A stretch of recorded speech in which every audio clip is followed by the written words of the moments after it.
大家好，我们是牛爸兔妈。比尔盖茨呢，在2025年出版了自传《Source Code》源代码。这一期呢，我们一起来讨论一下他在书里提到的他的父母是怎么培养他的社交能力的。说实话呢，这是我看这本书最大开眼界的一部分。比尔盖茨呢，在书里把他的父母和自己都写得跟圣人一样，尤其是他爸妈那部分，像一个很温柔的教育童话。但其实作为读者，我看到的是呢，美国婆罗门是怎么从小就教孩子运作权力和资源的。这是我花15块钱就能获得的信息吗？在看这本书以前呢，我以为社交能力是天生的，但是看完盖茨的经历才发现，社交能力是靠训练习得的。比尔盖茨的成功绝对和他父母从小给他的社交训练密不可分。我记得上一期说到，他是班里的活宝，听起来其实就是还是有点社交能力的，这可会逗别人开心什么的，让别人喜欢他。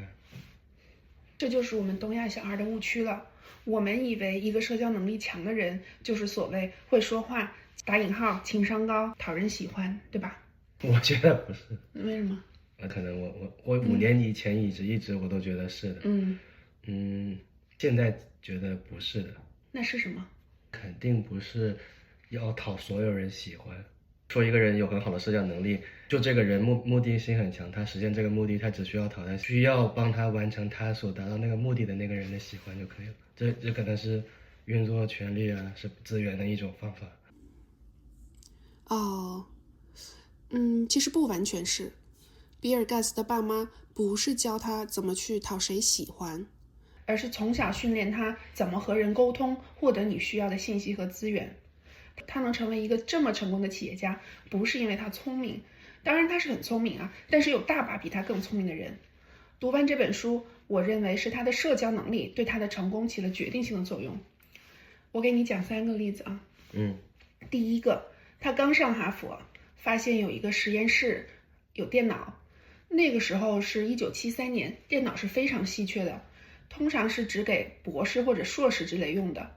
他想用呢，他就得去找实验室的负责人。负责人问他：“你选有电脑相关的课了吗？”他看不上那些课，就说他不选。但是他开始呱呱热情洋溢地讲为什么他需要电脑，他多么精通电脑，电脑这个产业未来会多么厉害。他讲了30分钟，负责人就被他的热情打动，给他账号让他用了。第2个例子还是在哈佛，那个时候呢，他还没有开始做微软，他还在琢磨是不是应该做软件。他就想找找看有没有哈佛的教授可以帮他。他就翻学校的课程目录，找到一门讲计算机的入门课，他就去找人家教授了。他问教授能不能问英特尔或者其他公司，请他们捐点芯片给哈佛，让他用来写软件。老师就问他，你是为了哪门课吗？他说不是，就是自己感兴趣。老师就拒绝了。但是呢，他过了几天又拿着写好的 proposal 和替教授写好的要求捐赠的信去找那个教授，人家又拒绝了。但是没关系，他再找别的办法。第3个例子是他怎么搞定微软的第1个单子的。他当时想合作的公司的老板30多岁，有5个孩子，是个铁腕风格的连续创业者，出了名的强势，公司里所有人都怕他。比尔盖茨当时只有19岁，在对方眼里就是个孩子。比尔盖茨的创业伙伴是他中学的学长 Paul Allen， 虽然呢 Allen 比戴茨大快3岁，但是在谈判这个事上 Allen 就谈不下来，但是盖茨谈下来了。盖茨觉得是因为 Allen 有点怕对方，但你这样就占了下风啊，怎么能谈出来有益于你的条款呢？盖茨就觉得他和对方是平等的，所以盖茨来谈合同，最终就谈成了。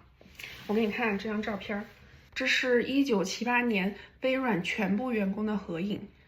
比尔盖茨在左下角，他当时已经是23岁了，你看他显得多小，就像个小孩一样，对吧？但是他就是可以在甚至4年前去和比他年长得多的各路大老板谈合同。所以他爸爸培养他就是不惧怕权威，擅长和人平等交流，为自己争取资源。对，就是这样的。他爸妈从小花了非常多的心血教他的是：第一，给他拆解世界的运行规则；第二，即使你是一个小孩，对方是有权有势的政商精英，你都可以自信地表达自己的想法，自主地和对方沟通。这就是他爸妈给他植入的源代码。哦，我看这本书看一会儿就得合上一会儿，换一会儿喝。为什么呢？因为我们东亚小孩从小接受的教育就是听话、服从、孝顺。父母给我们输入的源代码是：你别给我惹麻烦，你在学校就听老师的话，你在单位就听领导的话。但是1955年出生的比尔·盖茨的父母给他的源代码是：无论你看起来多弱小，对方看起来多强大，你和他都是平等的，你不需要害怕他，你和他是可以合作的。我们的出场设置就是服务于权力的牛马，而他的出场设置就是和权力和平相处的婆罗门。你不觉得吗？我听完，我是很认真听完了那3个例子，我觉得那是个很好的例子。但我听的觉得他做的好的地方，其实并不是说我觉得我和你平等了，所以我就什么都办得成，而是说他带有一个非常强的目的性，他想完成这件事情，他不管用什么方法，他就是要完成他的这个目标。这个我觉得是他成功的原因。他有很强烈的愿望，但是他没有那个能力去实现呢。Paul Allen 难道不想把那个合同谈下来吗？他谈不下来啊。你说是因为他怕那个人？对呀。那是行吧。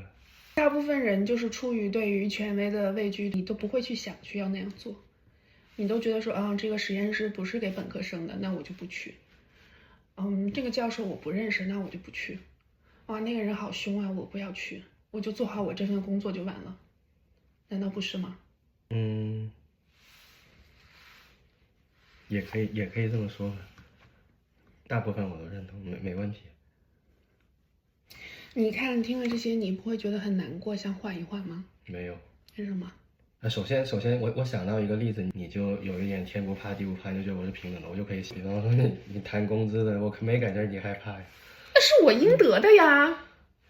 我觉得有我给他打工是他的福气。超过90%的人应该都还是不敢说的。对，你刚举的例子，你这么说我能理解，真有你是对的。对。那他爸妈是做什么的呢？上一期我们讲了比尔·盖茨的妈妈出身上流社会，是货真价实的西雅图婆罗门。在他3岁的时候呢，他妈妈就在 United Way 做志愿者。United Way 是什么呢？是个慈善机构。我查了一下，有点像咱们熟悉的红十字会，但不一样的是呢，红十字会是哪里有灾难就去哪里救人，对吧？但是 United Way 是负责向西雅图各大企业筹款，并且把筹来的捐款汇总起来，然后决定今天这几千万美元该拨给哪家医院，或者哪家学校，或者哪个扶贫项目。这好像是民间财政部呢。对，所以 United Way 的董事会成员通常都是当地最有权势的一群人。比尔·盖茨的妈妈每天都是在和西雅图的权力核心打交道。等他5年级的时候，他妈妈的事业已经起飞了，开始做上市公司的董事会成员，而且通常都是第一个担任这个职位的女性。你想，那是1965年左右嘛？那个时候女的是很少能出去工作的，社会是不允许的。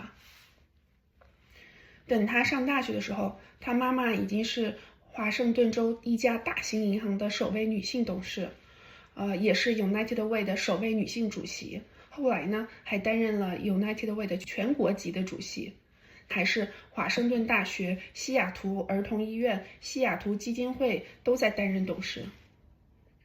他这个关系挺多的，太硬了。那他爸爸呢？他爸爸从大学毕业就开始做律师，之后做得非常成功。多成功呢？他不仅有自己的律师事务所，甚至在比尔·盖茨读大学的时候，当时的福特政府想提名他爸爸做华盛顿州当地的首席联邦法官。你知道这个职位的任命是由总统提名，并且参议院确认的，这是个终身制的职位，地位极其显赫，是法律界的金字塔尖尖最高荣誉。但是他爸爸拒绝了。为啥呢？他书里写是因为他爸爸的律师事务所当时有事儿离不开他爸爸，并且呢，如果他爸爸做法官的话，妈妈的很多事业就得避嫌，不能做了。他这个不算是普通人家出身。有点太好了，对吧？对，比尔盖茨的书里真的把他家人写的都跟圣人一样，讲他爸爸妈妈热爱家乡，为家乡的建设和公共事业呕心沥血。他说他的父母把大量的时间都投入到建设社区、回馈社会上，他们追求的成功不是钱，而是荣誉，描述的非常之高尚哈。但我觉得我作为一个30多岁的成年人来看这本书，有点像鸡汤。他爸爸妈妈追求的肯定不是钱，我也不觉得是什么荣誉，而是权力，是调度这个世界的资源的能力。所以他爸爸为什么拒绝这个千载难逢的机会，我觉得只有他们家自己知道。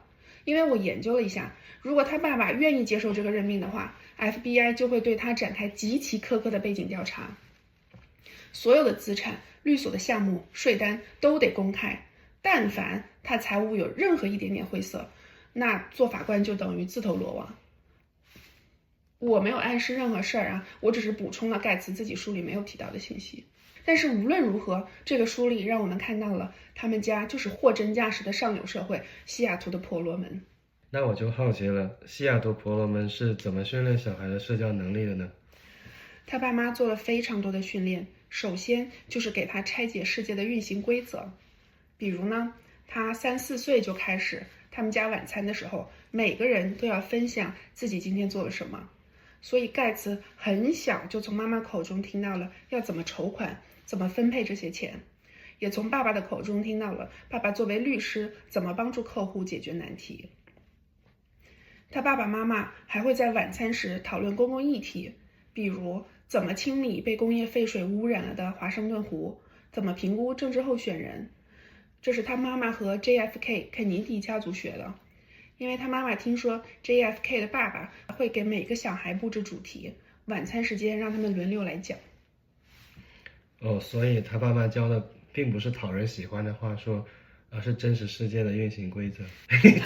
你觉得观众听了上面那些内容，他怎么想？我管他怎么想，你怎么想？这是他的世界的运行规则，就他是跟 JFK 家庭学的，人家也是政界大佬，对吧？你的意思就是说别管了，我们自己就做蚂蚁就完了，就做蝼蚁就完了。就是说你要能其中分辨哪些学是可以，是我们是无法复制的，但是我想听。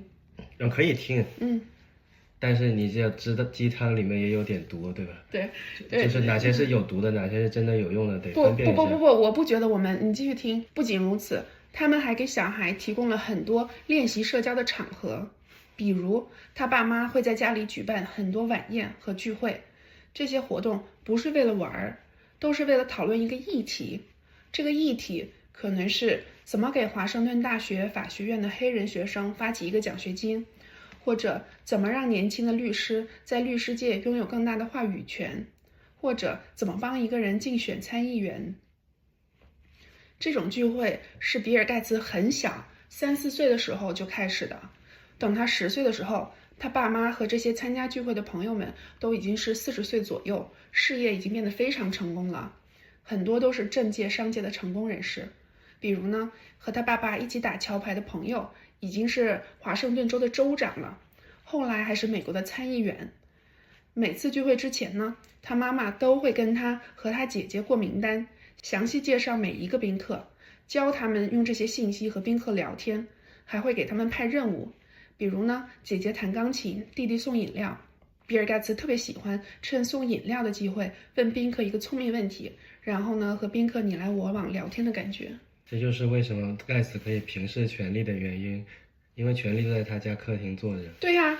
原来婆罗门的游戏是这样，就在他们那个圈子里，社交是为了交换信息和获取支持，所以这种社交训练并不是让他变得礼貌，而是让他从小就有习惯和权力有地位的人平等对话，学会怎么自信地表达自己的观点，怎么在高压环境里自如地和对方沟通。所以你知道他为什么能和比他大得多的人去谈合同了吧？对啊，他家那么厉害，那人算个毛。你谁啊你？对，你不给我找我爸妈去。对，这就是平视权力的能力。除此之外呢，他们还教比尔盖茨公司是怎么创立和运作的。比尔盖茨6年级的时候，那时候12岁吧，有一个常来他们家聚会的人是一个心脏科医生，他爸爸告诉他，这个医生不仅在西雅图完成了第一例开胸手术，还发明了一种创新的除颤器。医生的事业呢，头几年不怎么赚钱，都快放弃了。但是他爸爸帮这个医生找了一个专业的营销人员做推广，还帮他找投资人，这让公司不仅起死回生，还壮大起来。所以12岁的比尔盖茨就知道什么是融资、营销和研发。他们家还送他去医生的公司参观，在那里和新招来的总裁聊天。这个总裁也去过他们家参加聚会。我听不下去了，快！对，我就跟你说，是不是想关上书，想缓一会儿？我不想缓一会儿，我觉得这个鸡汤基本上全是毒。为什么？因为没什么意思。他12岁知道融资，你有什么用啊？他就是知道啦，人家就是获得了这些能力啊。我们的小孩没有这样的机会啊。不是，他获得的不是能力，他获得的是资源。他的能力就是去调度这些资源。但是他后面做起来，微软不完全靠他爸妈的资源，很大程度上是靠他自己的能力。他能力哪来的？他爸妈帮他去谈那些合同的吗？对，我承认他有能力啊，但我是说他的能力是和他有的那些资源匹配的。但你不能因为说我们没有那些资源，我们的孩子永远就不配有那些能力啊。对啊，我觉得也有用了，但是你的意思就是我们的孩子就做牛马，你就别想了。不是，我只是觉得这里面鸡汤可能9分毒，确实有1分是有用。假如我孩子去开一个什么创业公司，那他得学会怎么去把他的营销理念平等的交流出去，这个我觉得能学，是。但是你现在的意思就是他有这个能力就成功了，有这能力就啥也能行？不一定啊，不一定啊，但他应该有这个能力啊，有这能力是好事啊。对了，你要跟我说黄仁勋那种成长经历，他能成功我就认了。这算个啥玩意儿？这鸡汤的毒有点多了，我根本看不下去了。不对，这不全是毒。等我继续讲。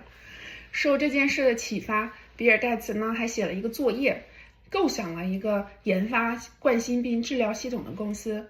他作业里写了怎么生产、怎么募资、怎么招人。他还在学校发起了一个俱乐部，就是一个小学生版本的他爸妈的聚会。他们会一起讨论越战、民权，还有各种当下的社会议题。他爸妈呢，还会帮这个俱乐部安排参观各种 NGO 和华盛顿大学。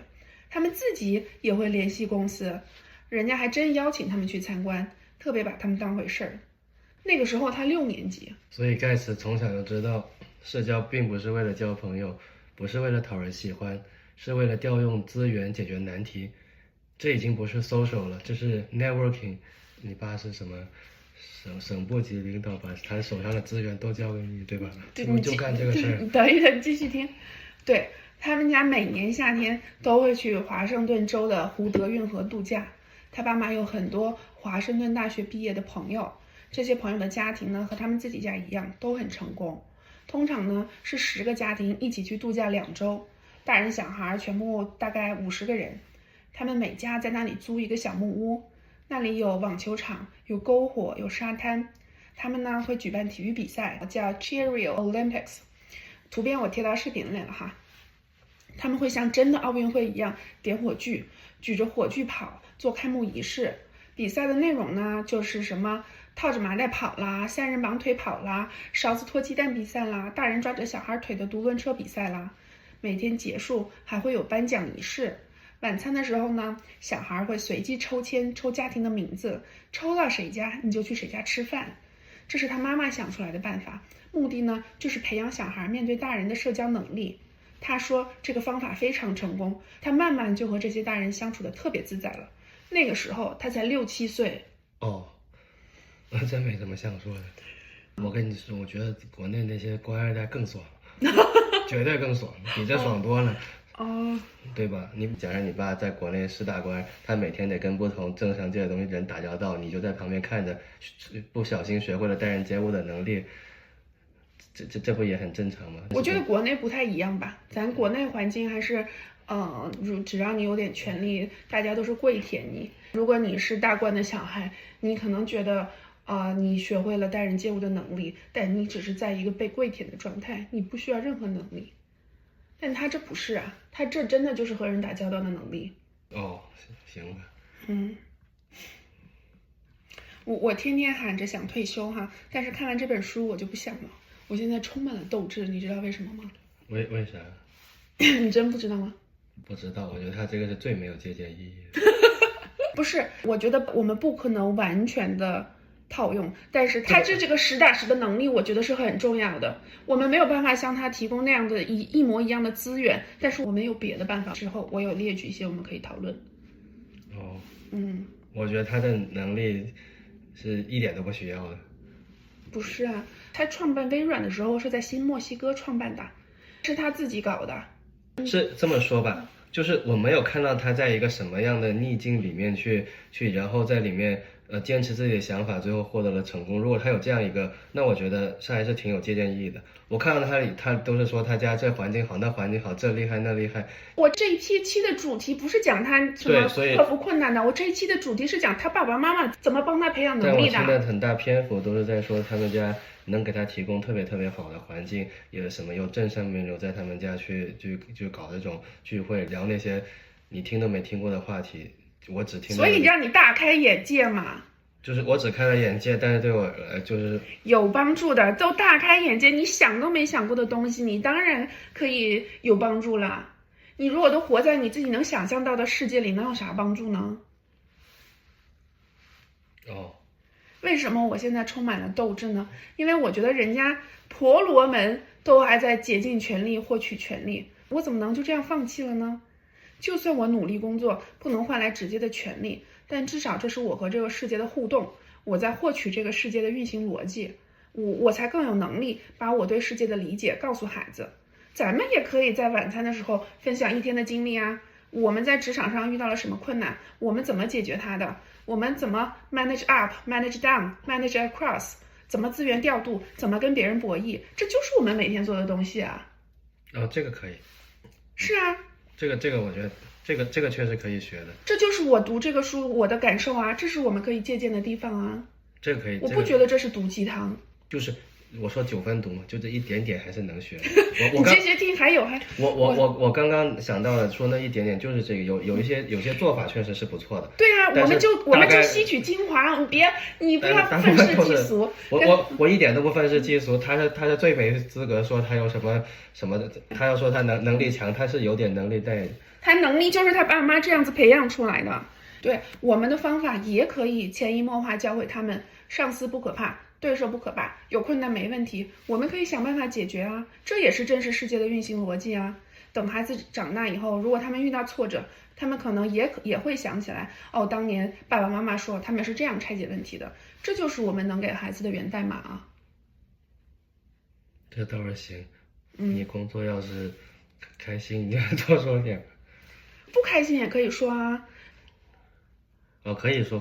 对啊，我的思考哈，是的，我们作为一代移民，我们没有政商名流的朋友，我们甚至没有几个本地人的朋友，但是我们可以带孩子观察公共事务啊，我们可以带孩子去办事大厅、银行、医院，让他们知道权利只是某种职能，只是解决某种问题的人。至少我们可以带孩子去个公司年会，让他们觉得公司里有老板有同事，大家都是很正常的人，没有什么好害怕的。对呀，给权力祛魅，我觉得是对咱老中最难的。大部分老中家庭，父母都是家里绝对的权威，要求孩子听话，大人说话，小孩你别插嘴。家长自己见了一些稍微有一点权力的人，都马上变得畏畏缩缩或者很谄媚，那孩子肯定本能反应就是害怕权威啊。有道理。那我们至少可以做的是允许孩子在家里有理有据的反抗我们。如果他们能用逻辑证据说服我们，那我们就必须尊重他们的方案。对啊，我们要让他知道，只要你有逻辑，你觉得有道理，你不需要因为对方的名头而否定自己。还有一个我们很容易切入的角度，就是教小孩把老师当作普通人对待。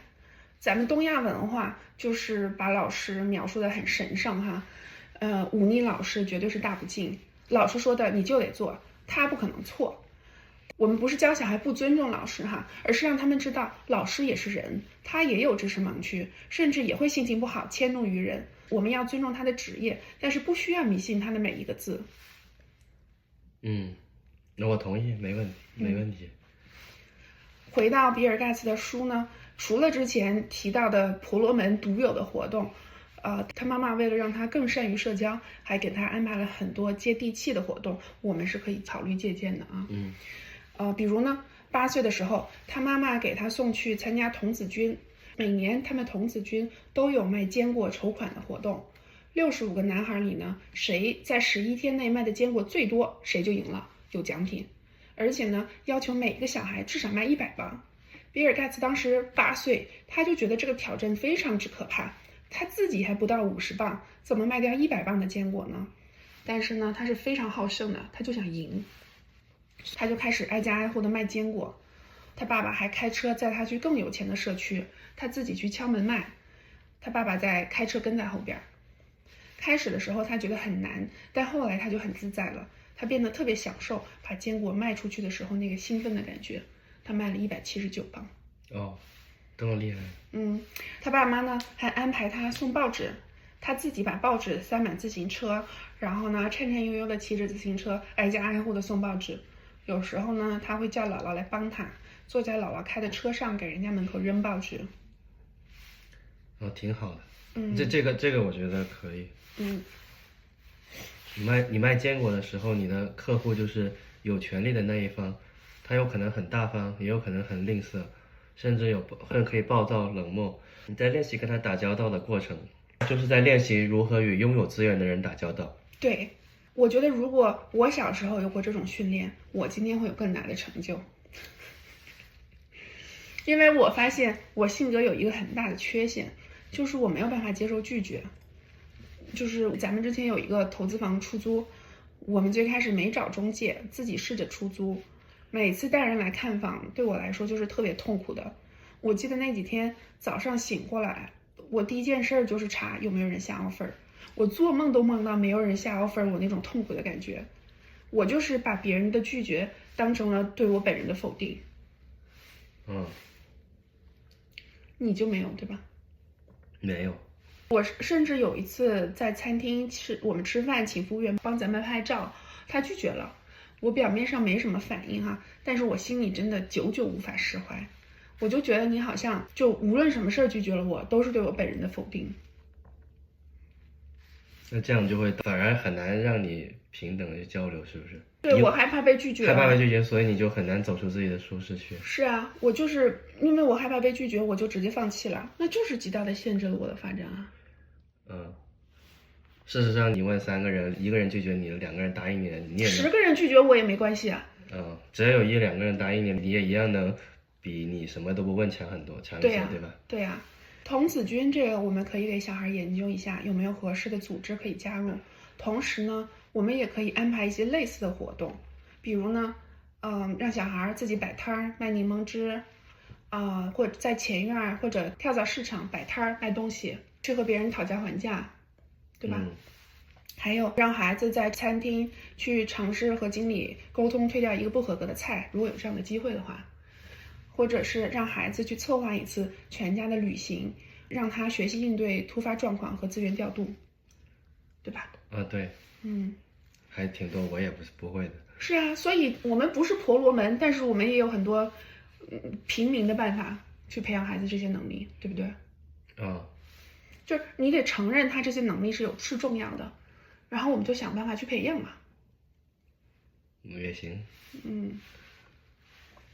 他妈妈呢还想尽办法让他变得体育更好一点，坚持不懈的给他报名各种活动。比如呢，他妈妈给他报名打棒球，他害怕被砸到就不去。给他报名去学橄榄球，他也不喜欢，觉得太危险了，勉强待了1个学期。他那个身体条件就干啥都体育就不好弄。对啊，他就是去体育的时候，他就觉得自己比别人弱，然后呢不受欢迎，他就不想去嘛。他妈妈从小就滑雪和打网球，所以呢也很小就开始培养孩子学这些。比尔盖茨也学，但是就没有很认真。音乐方面呢，他先是学钢琴，然后吉他，然后长号，苦苦煎熬了2年，也没坚持下去，放弃了。我觉得给我们的小孩提供这些资源，我们是可以做到的。这个我们很容易做到。对呀，就看牛牛图图喜不喜欢吧，只能说。还有一个很小的点我们可以借鉴的是他说过圣诞节的时候，他妈妈还送过他的每个小孩一本戴尔·卡耐基的那本书《如何赢得朋友并影响他人》。关于比尔·盖茨的父母怎么训练他的社交能力，差不多就是这些。但是我跟你说，我读这本书越读越觉得比尔·盖茨很鸡贼。为什么呢？他真的写得像一本非常伪光正的鸡汤啊！明明他父母的目标是权力，是资源，对吧？他要写成是回馈社会，是建设社会。而且他虽然表面上写了几处他爸妈对他学业和事业的帮助，但给人感觉成功还是都是靠他自己的。他获得的帮助确实有，但是不是特别大，不是决定性的。但是我读的时候会产生质疑，比如他大概只用2段话带过去的一个经历就是他高中的时候有一个去美国国会做实习生的经历。他想表达的是这段经历让他对政治产生了兴趣，但是他没讲他怎么拿到这个实习的。我查了一下，这个实习是非常难拿的，那是被当作未来领袖的摇篮呢，必须得获得国会议员的亲自提名，那肯定不是靠他自己优秀拿下的。反正除了毒鸡汤之外的那一点点也提炼完了，剩下都是毒鸡汤。没有啊，我们也觉得是毒鸡汤啊。